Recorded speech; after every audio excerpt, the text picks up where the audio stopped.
አሰላሙ አለይኩም ወራህመቱላሂ ወበረካቱ። ውዴት ውድዳችሁና የተከበራችሁ ቤተሰቦች እንዴት ናችሁ? እኔ ጋር ሁሉ ሰላም ነው። ቢኖርም ቅሬታ ችሎ ማለፍ እንጂ የወዳጅ ገበና አይወራም ደጅ ይባላል ማለት ነው። ውድ ቤተሰቦች እንዴት ናችሁ? እኔ ጋር ሁሉ ሰላም ነው። ሰሞኑን እንግዲህ አንዲት ማዘር አንዲት እናት በልጆቿ በደረሰባት ወቀሳ ብቻ ሚዲያ ላይ አይተናል፣ ሰምተናል። ሁላችንም ላይቡንም የተከታተልን ያየንም እንኖራለን እና እውነት እኔ በጣም ነው ያዘንኩት። በጣም ነው እንደ እናትም እንደ ልጅም ሆኜ ሳስበው ልጅም ነኝ እናትም ነኝ አሁን ባለሁበት የእድሜ ደረጃ እና በጣም ነው የሚያሳዝነው።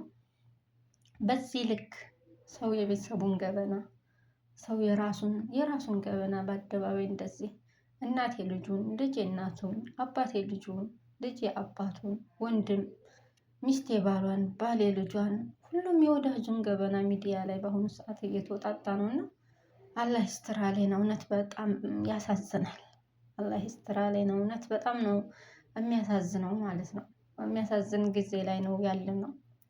ምን አይነት እናቶች መሆን እንችላለን? ምን አይነት ልጆች ይኖሩናል? አላህ ነው የሚያውቀው። እውነት አላህ ይስጥራሌን ይፈጥነ ያ ረብል ዓለሚን። እውነት እኔ በጣም ነው ያዘንኩት ማለት ነው። እንደ እናትም እንደ ልጅም በሁለቱም ቦታ ስላለው አዘኛለሁ። በጣም ያሳዝናል፣ አሳዛኝ ነው እና እባካችሁ በተቻላችሁ ያክል ሚስቴ ባሏን፣ ባሌ ሚስቱን፣ እናቴ ልጇን፣ ልጅ እናቷን የቤተሰብን እና የወዳጅን ገበና ሚዲያ ላይ ባናወጣ እላለሁ እኔ በራሴ። እውነት በጣም ይከብዳል።